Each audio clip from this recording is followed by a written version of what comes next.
And now it's time for feelings. This is my very last Buffy post. I mean, it's still gonna kind of work its way into other things that we do. And of course, there's Snarkathon on Saturday that you should join us for. This is sort of the, you know, true series I'm done now moment, which is why we did the worst of videos before the best of videos, because this is really truly the note on which I would like to end it. I don't have nearly as much to say about the episodes that I chose for this best of the series list. I'm just sort of overwhelmed with feelings when it comes to these episodes, and making this list was so hard. There were a lot of things that I didn't like in the last 2 seasons, but I still love this show. Once again, I'm gonna do this countdown style, 10 to 1, ending on my most favorite episode of Buffy the Vampire Slayer. Coming in at number 10 is Normal Again. I don't know if this is actually my number 10 episode, but I wanted to squeak this episode in here because it wasn't number 1 on my season 6 rankings list,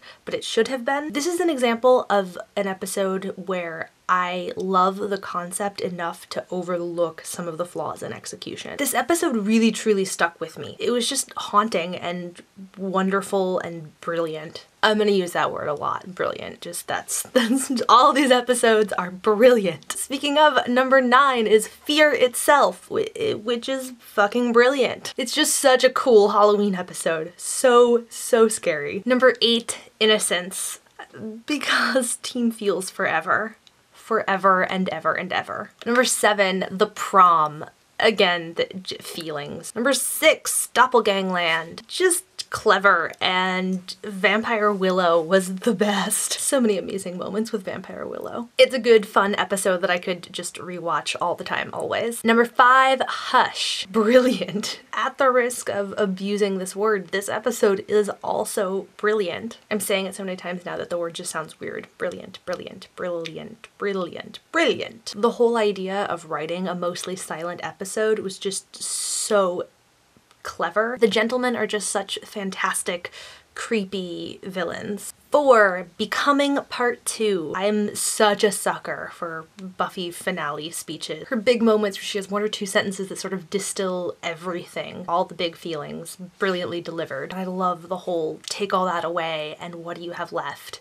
Me. Number 3, Prophecy Girl. I may be dead, but I'm still pretty is still one of my favorite Buffy lines of ever. General sort of nostalgic, I love this show and these characters' feelings definitely push that one way up my list. Number 2, The Body. Can't watch it many more times because of all of the feelings, but it's a flawless hour of television. And finally, my most favorite episode of this show is The Gift. Everyone really gets some sort of, you know, heroic moment there. I will always side-eye anyone who thinks that Dawn is just some bratty little kid and forgets that she was willing to die to save the world. The whole dynamic of Buffy and Giles' relationship as it played out with Ben, and most importantly, that speech that Buffy gives at the end of that episode. I think I might have mentioned this in one of our other recap posts earlier this week, but I choke up just seeing gift sets of that speech on Tumblr. It's beautiful and I